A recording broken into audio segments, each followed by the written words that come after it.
제2 RUTC 운동의 주역이 당신입니다. 하나님이 주신 나의 것, 나의 현장을 찾읍시다. 이제 한 달만 찾으면 돼요. 그럼 이제 다음에 또 다른 이제 응답이 나옵니다. 오늘 우리 찬양한 우리 렘넌트 찬양대 이제 대학을 졸업하고 이제 사회에 나가게 되겠지요.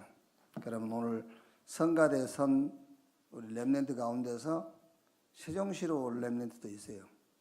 공무원이 돼가지고 그거를 미리 알고 우리가 여기다 세종교회를 세웠습니다. 감사합니다. 하나님 말씀 보겠습니다. 오늘부터 노마서입니다. 노마서 1장. 노마서 1장 16절에서 17절 말씀입니다.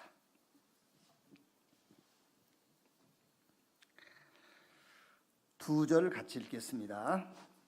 내가 복음을 부끄러워하지 아니하노니 이 복음은 모든 믿는 자에게 구원을 주시는 하나님의 능력이 됨이라. 먼저는 유대인에게요 그리고 헬라인에게로다. 복음에는 하나님의 의가 나타나서 믿음으로 믿음에 이르게 하나니 기록된 바 오직 의인은 믿음으로 말미암아 살리라 함과 같으니라. 아멘.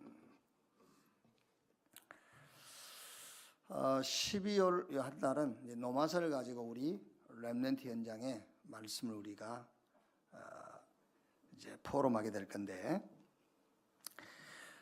바울이 노마서를 기록하게 된 동기가 있어요. 그 동기가 뭐냐면은 바울은 아데네에서 전도하다가 이제 고린도로 이제 전도 현장을 옮겨왔죠. 그리고 그 시기에 아굴라와 브리스가 부부는 저 노마에서 추방당했어요.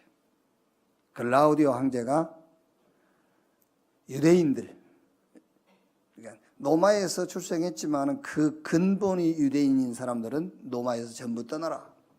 그래 노마에서 추방돼 가지고 이제 고린도에 와서 아데네에서 온 바울과 로마에서 온 아굴라와 브리스가 부부가 이제 고린도에서 만나게 된 거죠. 만나가지고 공교롭게도 서로 직업이 같아요. 천막을 만드는. 그래서 같이 일을 하면서 안식일 날은 바울이 해당에 가서 말씀을 가르치고, 또 바울의 사역을 아굴라와 브리스가 부부가 전적으로 후원을 하는 이제 그런 관계가 됐죠. 이제 그러는 중에 로마 교회와 로마 그 지역에 대한 정보를 아굴라 브리스가 부부가 바울에게 다 전달해 주는 거예요. 로마 교회 성도의 신앙 상태라든지 로마 교회의 분위기라든지 아니면은 그 당시에 그 로마 지역의 정치적인 그런 이제 상황들 이런 거 쭉 얘기를 해주니까 바울이 로마에 가고 싶은 거예요. 이제 내가 로마에 가서 이 복음을 전해야 되겠구나. 근데 노마에 가고자 하지만 가는 길이 자꾸 막히죠. 그래서 바울이 이제 글로서 이제 쓰게 된 거예요. 노마에다 전달할 그 메시지를 글로 쓰게 된 게 노마서를 쓰게 된 이제 동기죠. 이 노마서의 총 주제가 뭐냐? 총 주제가 노마서 1장 1절이 나와 있죠. 1장 1절에 예수 그리스도의 종 바울은 사도로 부르심을 받아 하나님의 복음을 위하여 택정함을 입었으니, 하나님의 복음 예수 그리스도. 이 노마서의 이제 총 주제예요. 하나님의 복음 예수 그리스도. 굉장히 중요한 거예요. 하나님의 복음. 우리가 믿는 복음은 하나님의 복음을 믿는 거예요. 다른 복음도 있냐? 복음이라는 거는 한문으로 그냥 복복자의 소리음자예요. 복된 소리. 그러니까 우리가 서로 좋은 말, 이것도 복음이에요. 그런데 우리가 믿는 복음은 하나님의 복음, 구원의 복음이에요. 그래서 바울이 갈라디아서 1장 8절 9절에 우리가 너희에게 전한 복음 외에 다른 복음을 전하면 그랬잖아요. 그러니까 다른 복음이 있냐 없냐? 다른 복음이 있다니까요. 다른 구원은 없어요. 우리 인간의 영혼을 구원할 다른 구원은 없지만은 다른 복음은 있어. 그러니까 우리가 너희에게 전한 복음 외에 다른 복음을 전하면 하늘에서 온 천사라도 저주를 받을지어다 그랬어요. 그러니까 다른 종교에도 복음이 있냐?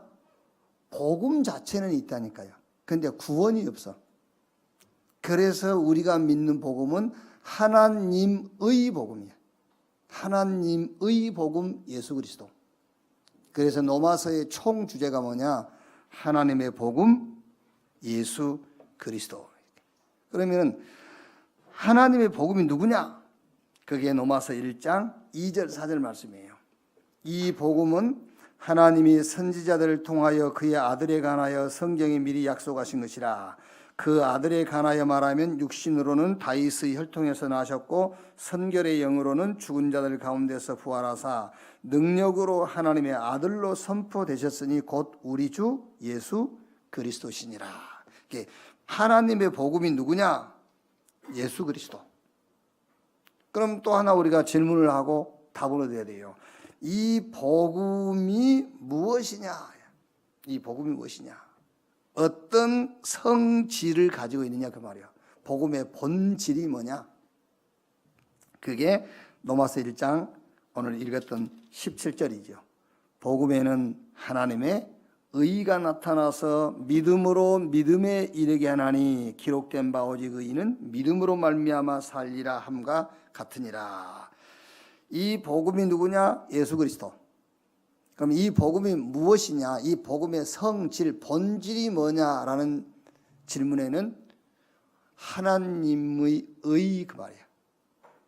복음의 본질이 뭐냐? 하나님의 의.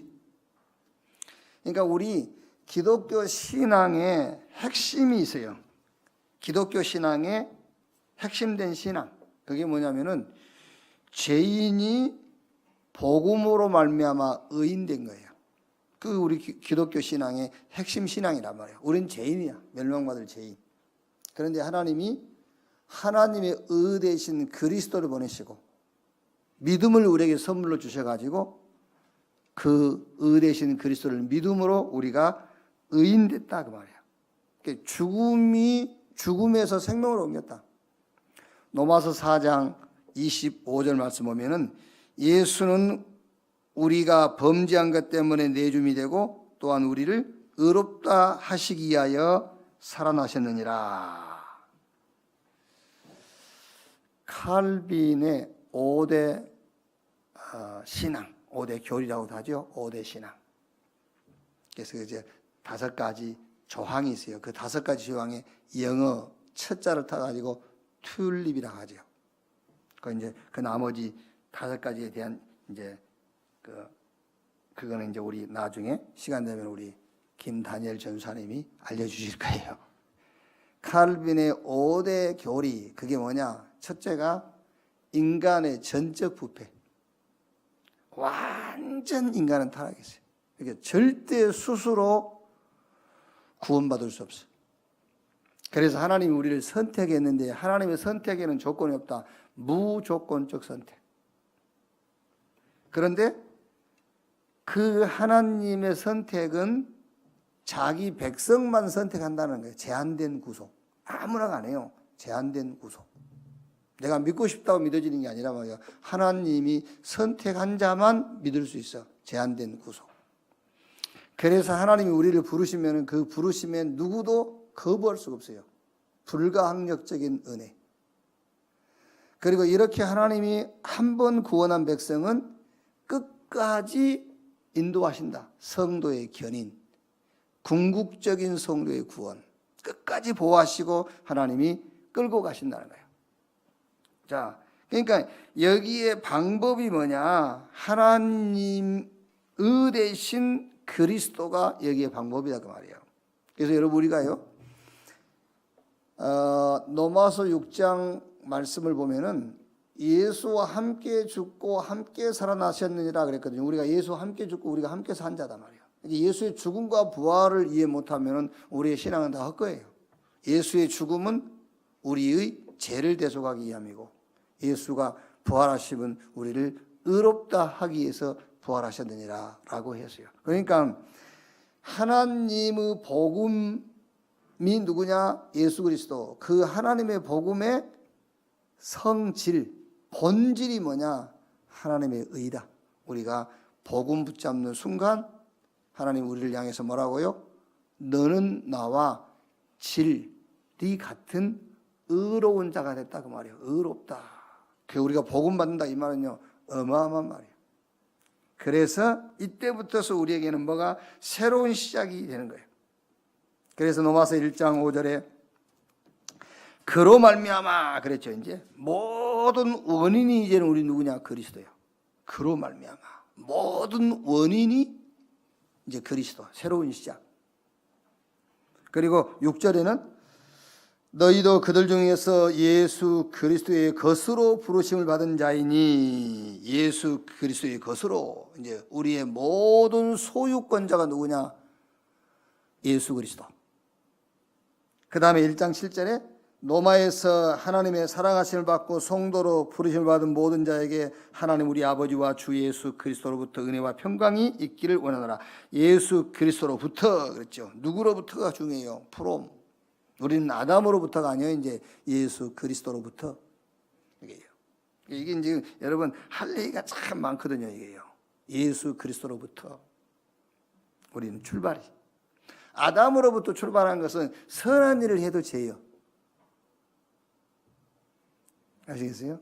아담으로부터 출발한 것은 아무리 진실하게 살아도 그게 거짓된 거예요. 그런데 이게 이제 이해가 돼야 된단 말이에요. 그리스도로부터 출발한 것은 악인데 선이요. 이게 어렵죠, 이제 이해하기가요. 그래서 복음을 이해하기가 어려운 거예요. 우리의 모든 출발은 그로 말미암아 모든 원인이 그리스도. 우리의 소유권자가 누구냐? 그리스도. 우리는 누구로부터 시작된 것이냐? 그리스도로부터. 이렇게요. 자, 로마서는 이렇게 시작이 돼요. 복음, 로마서 1장. 그 다음에 이제 로마서 2장이 율법, 3장이 죄, 4장이 믿음, 5장이 이제 죄인. 죄인이 뭐가 죄인이야? 죄인. 6장은 이제 그리스도와 우리와 함께 죽고, 그 다음에 7장은 율법의 기능, 그리고 8장은 구원, 9장, 10장, 11장은 하나님의 은혜를 먼저 받은 유대인들이 왜 그렇게 실패했냐? 그게 이제 9장, 10장, 11장 얘기예요. 그럼 이제 12장부터 15장까지는 이제 복음과 이제 삶을 얘기하고요. 로마서 이제 16장은 로마를 복음한 사람들의 이제 그 이름이 쭉 기록되어 있죠. 그런데 로마서가 이제 복음부터 쭉 출발해가지고 그 로마서의 정상이 로마서 8장이에요. 그러니까 이제 성경을 연구하신 분들이 그렇게 얘기를 했어요. 신약 성경의 로마서는 신약 성경의 다이아몬드다. 그런데 로마서 중에서 로마서 8장은 그 다이아몬드의 눈이다 그랬어요. 다이아몬드의 아주 중요한 눈이다. 그러면 로마서가 다이아몬드고 그 눈이 로마서 8장인데 그 로마서 8장의 핵심 성경 구절이 뭐냐면 그게 로마서 8장 1절에서 2절 말씀이죠. 그러므로 이제 그리스도 예수 안에 있는 자에게는 결코 정죄함이 없나니 이는 그리스도 예수 안에 있는 생명의 성령의 법이 죄와 사망의 법에서 너를 뭐 했음이라? 해방했음이라. 생명의 성령의 법이 죄와 사망의 법에서 너희를 해방했다. 생명의 성령의 법, 그게 뭐냐? 복음. 생명의 성령의 법이 죄와 사망의 법에서 너희를 해방했음이라. 복음이 생명이요, 복음이 성령이거든요. 그러니까 이 복음을 조금만 누리면 이 복음을 가지고 조금만 행복한 시간을 갖는다면은 생명, 이 말이 뭐죠? 살아나고요. 성령 살리고, 이렇게 조금만 내가 복음을 가지고 행복한 시간을 가지면은 생명의 성령의 법이 죄와 사망의 법에서 너희를 해방했습니다. 살아나고 살리는 역사가 시작이 되는 거예요. 자, 그러면 오늘 이번 주 말씀을 보겠습니다. 이번 주 주제가 뭐냐? 부끄러운 삶, 부끄럽지 않는 삶 그랬어요. 바울이 로마서 1장 16절에 내가 복음을 부끄러워하지 아니한다. 왜 부끄럽지 않죠? 모든 믿는 자를 구원하는 하나님의 능력이다. 복음을 부끄러워하지 않는 것은 구원을 주는 능력이 되기 때문에. 자, 그 말은 무슨 말입니까? 우리가 하나님의 은혜로 구원받았단 말은 부족함이 없다 그 말이에요. 우리가 언제 부끄럽죠? 뭔가 부족함을 느낄 때 부끄럽잖아요. 네, 부끄럽지 않다 그 말은 구원을 주는 능력이기 때문이다 라고 바울이 얘기를 했는데, 그 말이 무슨 말입니까? 구원은 부족함이 없는 완전한 것이기 때문이라는 말이에요. 왜 복음이 부끄럽지 않냐? 하나님의 능력이기 때문에. 그래서 저는 늘 어디 가서 복음을 설명하거나 구원을 설명할 때에 마태복음 18장 21절에서 35절 이 말씀을 가지고 이렇게 설명을 해줘요. 거기 보면은 1만 달란트 탕감받은 사람이 나오고, 그 1만 달란트 탕감받은 사람이 자기에게 100데나리온 빚진 사람을 빚 갚으라고 막 억압하는 그런 내용이 나와요. 1만 달란트는 요즘 우리가 사용하는 화폐로 계산을 하자면은 뭐 정확한 건 아니지만은 2억 5천 몇백만 원을 매일 50년 동안 벌어야 될 돈이에요. 어마어마한 거죠. 2억 5천 몇백만 원을, 그게 한 달도 아니고 그 한 달만 벌어도 얼마겠어요? 2, 3, 5, 6, 3, 5, 15, 3, 8, 24, 한 77억대 한 달만 벌어도. 그런데 50년을 벌어야 돼. 어마어마한 돈이요. 그게 1만 달란트예요. 그거를 탕감해 줬어. 그런데 100데나리온은 말하자면은 일반 노동자들 한 일주일 품삯. 그 100데나리온 빚진 사람한테 그건 내놓으라고 했냐, 목을 잡고 막 그러는 거예요. 그러니까 1만 달란트 탕감해 준 주인이 그 1만 달란트 탕감한 놈 당장 잡아라.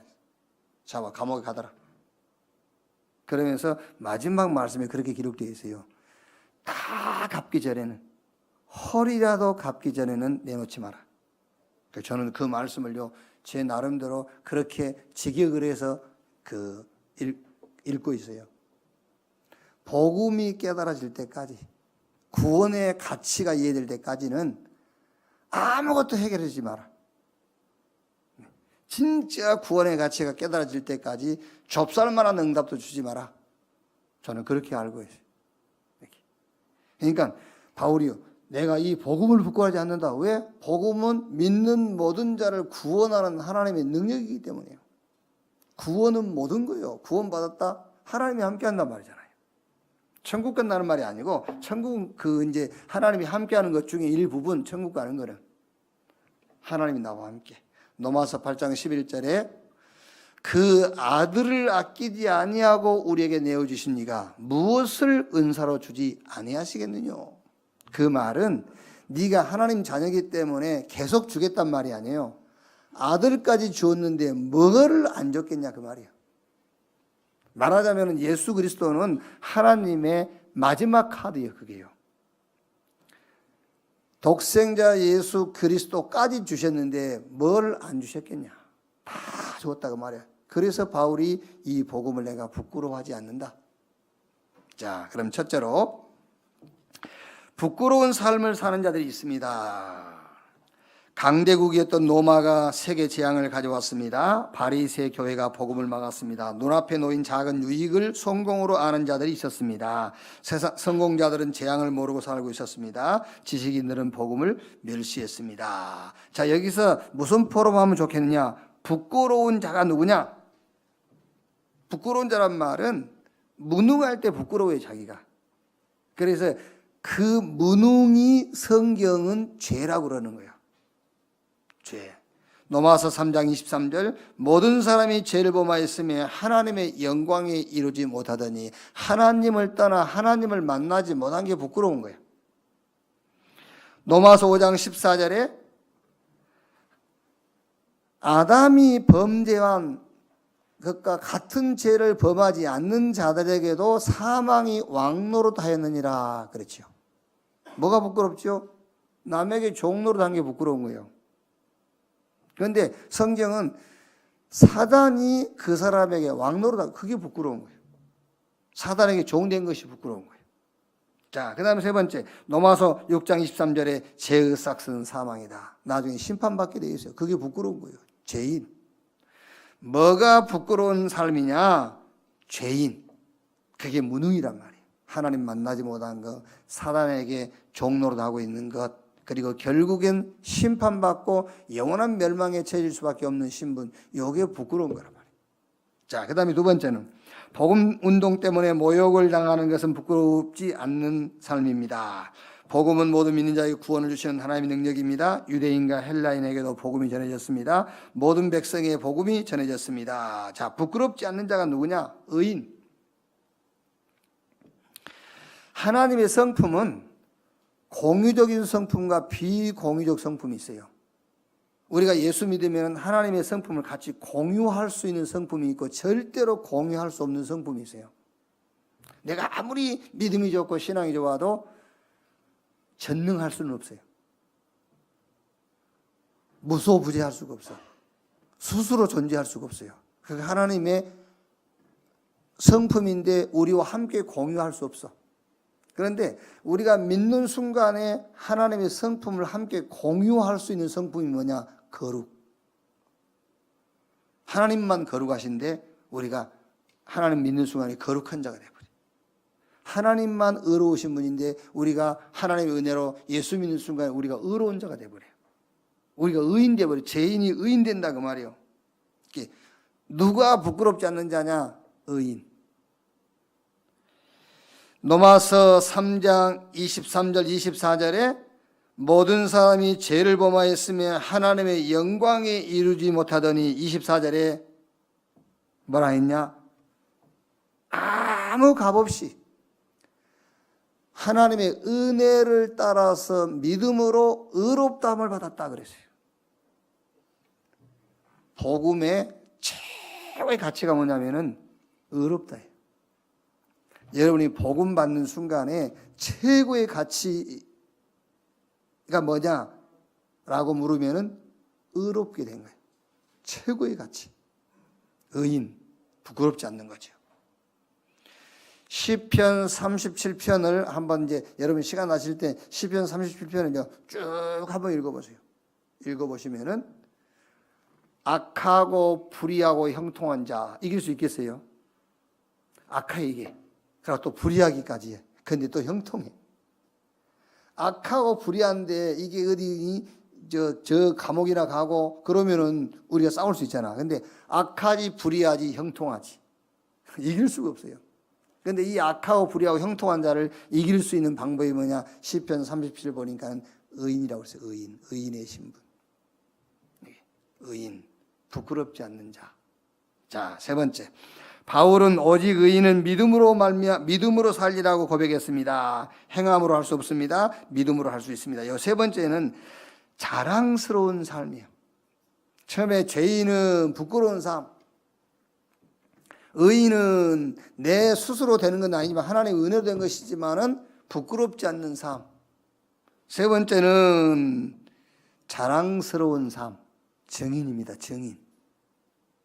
사도행전 1장 8절에 오직 나의 의인은 오직 성령이 임하시면 권능받고 예루살렘 유대 사마리아 땅 끝까지 이르러 내 증인이 되리라 그랬어요. 증인, 자랑스러운 삶. 로마서 16장 25절 27절 영세 전에 감췄다가 이제 나타나신 바 된 복음, 영원한 복음, 그 복음의 증인, 자랑스러운 삶이에요. 에베소서 2장 10절에 하나님이 우리를 지으셨다 했어요. 그 지었다 그 말, 우리를 구원했다. 뭐 하려고? 선한 일을 위해서. 그 선한 일이 뭐냐? 전에 하나님이 준비하신 것. 그게 로마서 16장 25절 27절 말씀이거든요. 복음 운동을 놓고 하나님이 우리를 그리스도 안에서 지으셨다, 구원하셨단 말이에요. 자랑스러운 삶, 증인의 삶. 부끄럽지 않는 삶, 의인. 부끄러운 삶, 죄인. 아무리 강대국이고 성공을 했고 영웅의 칭호를 받았다 할지라도 하나님의 능력인 복음을 모른다. 그건 죄인이잖아요. 그리고 부끄러운 자입니다. 부끄러운 자. 우리가 이제 눈에 보이는 환경적인 육신적인 그게 부끄러운 게 아니에요. 죄인이 부끄러운 거지. 복음을 모르는 게 부끄러운 거지. 하나님의 은혜로 복음을 잡는 순간에 우리는 부끄럽지 않는 자. 그리고 이제 더 나아가서 이 복음의 증인. 자랑스러운 자, 그 말이야. 자랑스러운 삶. 자, 그러면 결론적으로 이제 이걸 누려야 되겠죠. 어떻게 누릴 것이냐. 원래는 우리가 죄인이었는데 무능한 자였단 말이에요. 그러면 죄인된 무능한 나의 삶을, 부끄러운 나의 삶을 어떻게 말하자면 부끄럽지 않는 삶, 자랑스러운 삶으로 바꿀 것이냐. 그게 바로 갈보리산의 언약을 매일 누리라 그 말이에요. 갈보리산의 언약. 하나님께서 그리스도를 보내셔서 우리의 무능, 우리의 연약함, 우리의 죄, 우리의 모든 약한 것들을 저 갈보리산 십자가에서 다 끝내버렸어요. 그래서 예수님이 요한복음 19장 30절에 내가 다 이루었다. 내가 다 끝냈다 그랬어요. 이거를 모든 사건, 모든 일 여기다가 적용하고 누려라. 자,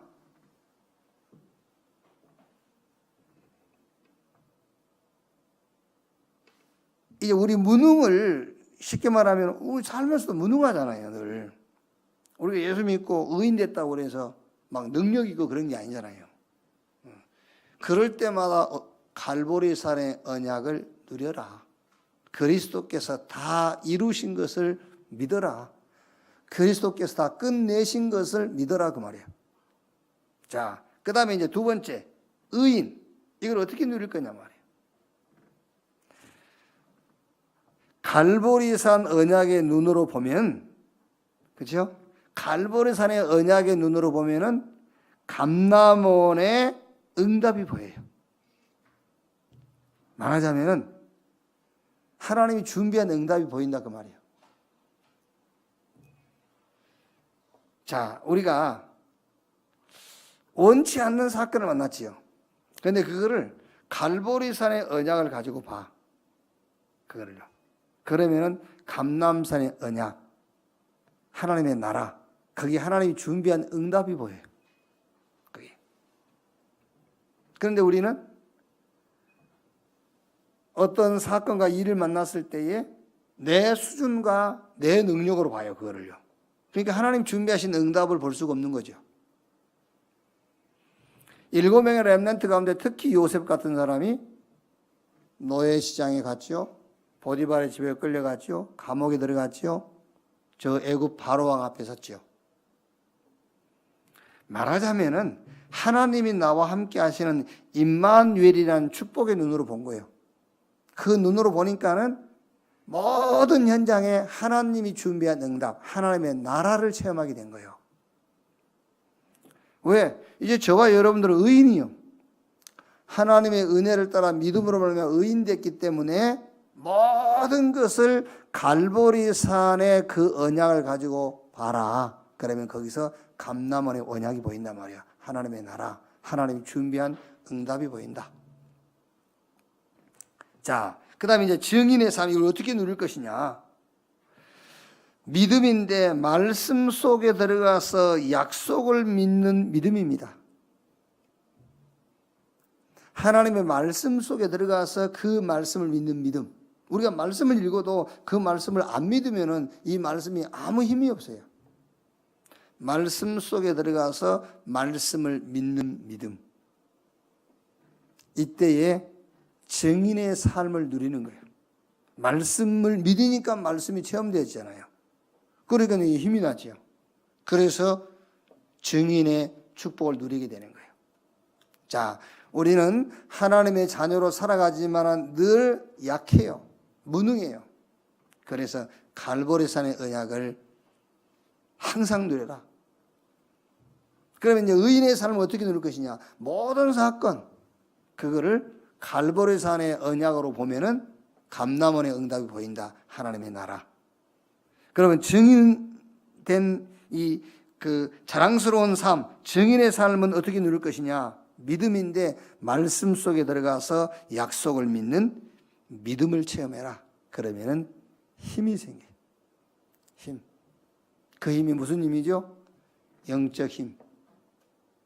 인간은 영적 존재이기 때문에 영적 힘이 있어야만 승리하게 되어 있어요.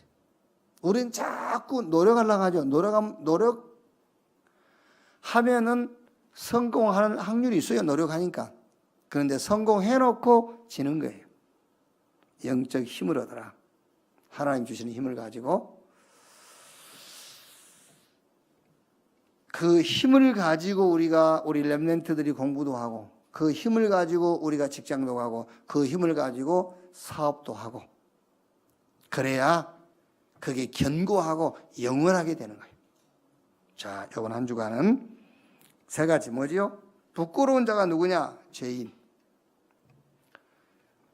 부끄럽긴 한데 부끄럽지 않는 자가 누구냐? 의인. 이게 잘 알아들어야 돼요. 부끄러워. 그런데 안 부끄러워. 의인인데. 그렇잖아요. 의인인데 내가. 저 사람은 안 부끄럽다 하거든요. 나는 뭐 성공했고 나는 강대국이고 나는 뭐 지위도 있고 그런데 부끄러운 자, 죄인. 근데 우리는 잘못하면 자꾸 부끄럽다고 생각하거든요. 안 부끄러워요. 의인. 그렇죠? 우리는 누구냐? 자랑스러운 자, 증인. 뭐의 증인이냐? 복음의 증인. 이 축복을 놓고 매일 갈보리산 언약 속으로 그리고 갈보리산 언약을 가지고 모든 사건을 볼 때에 감람원의 응답이 뭐예요? 하나님의 나라, 하나님 준비하는 응답. 증인.